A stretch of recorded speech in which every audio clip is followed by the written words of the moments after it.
Ela nasceu na Ucrânia, numa época que a região vivia sobre grande turbulência política. Sua família, judia, fugiu para o Brasil, onde ela chegou em Maceió com menos de 2 anos de idade. Com 19 anos, escrevia seu primeiro livro, Perto do Coração Selvagem. Hoje, ela é a escritora brasileira mais conhecida no exterior. Os 90 anos de nascimento de Clarice Lispector é o tema de hoje do programa De Lá para Cá.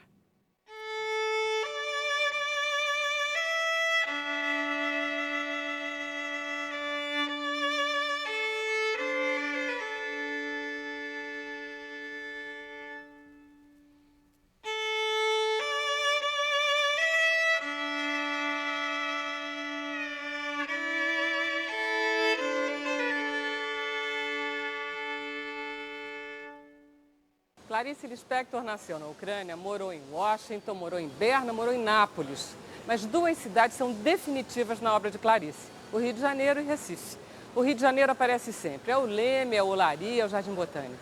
E do Recife, onde ela morou durante a infância, ela diz, ele está vivo dentro de mim. Por isso ela vinha sempre aqui na Feira de São Cristóvão, comer tapioca, ouvir as músicas, e daqui saiu a ideia do seu último romance, A Hora da Estrela, e de sua derradeira personagem, a triste, a desconsolada imigrante nordestina Macabeia. Por que você não fala de você? Eu? Por que esse espanto?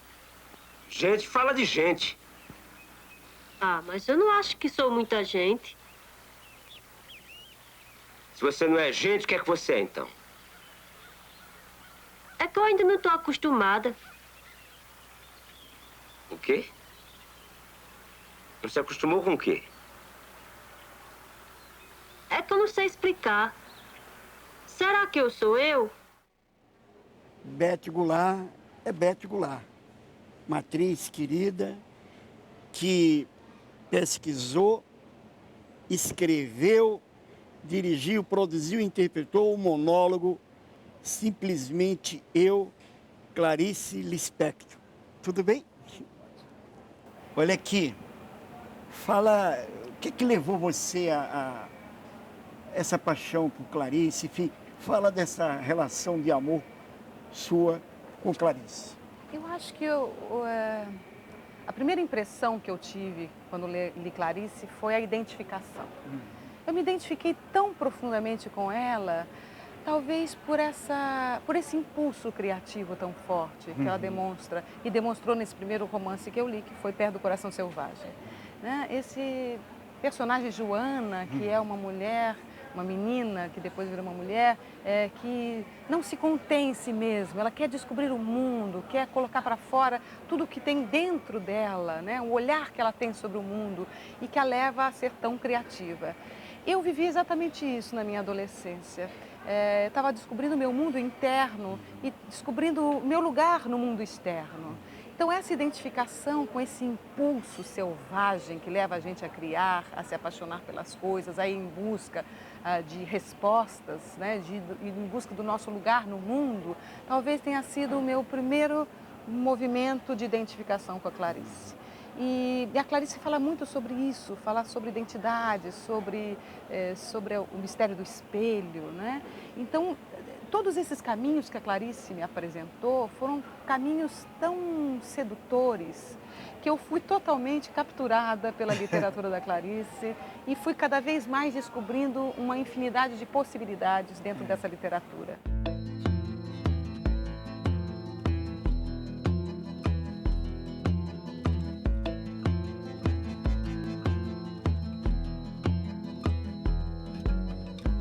A meu lado, Benjamin Moser, americano, embora hoje resida na Holanda, e autor de um livraço,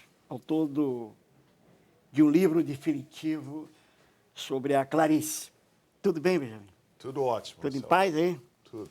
Obrigado por você estar aqui, Benjamin. É um prazer estar aqui de novo, falando de Clarice. Olha aqui, Fala, o que é que leva um estrangeiro a se interessar por essa mulher? E o que levou você a O que me levou foi uma coincidência que eu acabei estudando a língua portuguesa na faculdade sem saber nada sobre nada. E foi a coisa que, logo no início, me pegou quando eu peguei a Hora da Estrela para ler, quando eu tinha 19 anos. Logo na primeira página, eu ainda lembro. E a coisa da Clarice é tão interessante que essa emoção que eu tive lá, isso faz já muitos anos. Eu já fiz muita coisa sobre ela e com ela. E essa emoção sempre se manteve viva. E ainda hoje, não sei, são essas coisas que, como quando você fica apaixonado por uma pessoa ou por um artista, não é todo dia. E você lembra quando você conheceu sua esposa ou seu namorado. Você nunca esquece isso. A Clarice não é... Tem escritores brasileiros que são bons e são interessantes para o Brasil. Se você mora em Minas Gerais, quem escreve sobre a história mineira ou não sei o quê, é interessante para as pessoas lá. Mas na Bulgária não é interessante porque ninguém sabe onde fica isso. Então, como ela fala das emoções e do mundo humano e animal, que também é muito interessante, isso você pode levar isso para o Japão e as pessoas, tirando essas coisas de passaporte que são artificiais, todo mundo é mais ou menos o mesmo em todo o país. E ela fala esse nível universal que pouca gente alcança, eu acho, poucos artistas.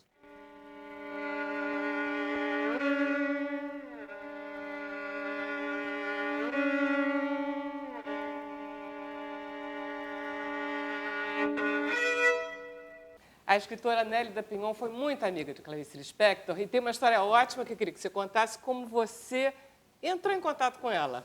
Bom, foi o seguinte, 3 anos antes ou 4 de ter publicado meu primeiro livro, eu passei pela Copenhague, coincidiu de ser a Páscoa, e eu me lembrei de um conto de Clarice primoroso, A Galinha. Comprei um caminhãozinho, né, uma carruaginha, não me lembro, com ovinhos pequeninos. E escrevi num cartão. E foi então que aconteceu, por pura afobação, a galinha pôs um ovo, frase dela, aspa, e não assinei de propósito.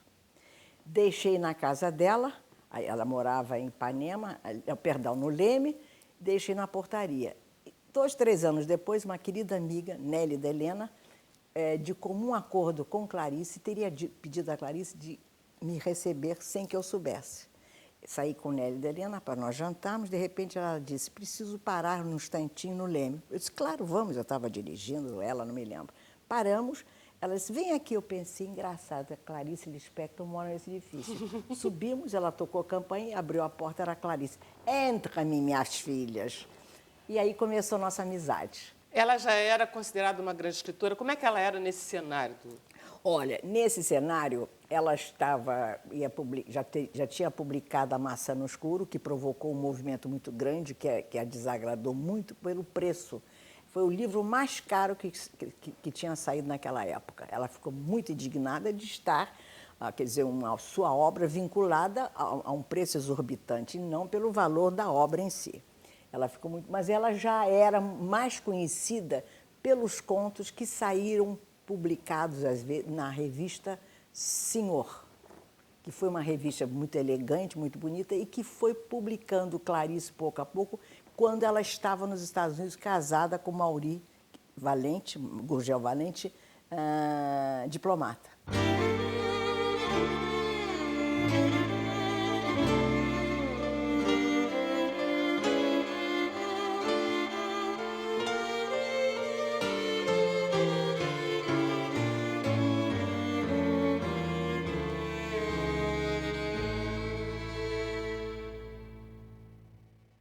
Andando um pouco mais ao longe de uma sebe, atravessou os portões do Jardim Botânico.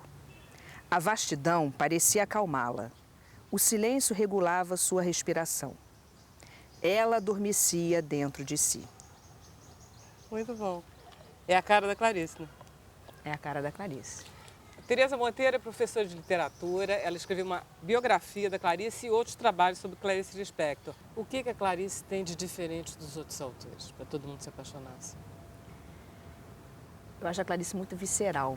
Ela vai direto, ela vai fundo nas coisas, entendeu? Assim, ela não tem disfarces. Porque ela é como se ela fosse uma espécie assim, de porta-voz de nós, leitores. Eu vejo dessa maneira, entende assim?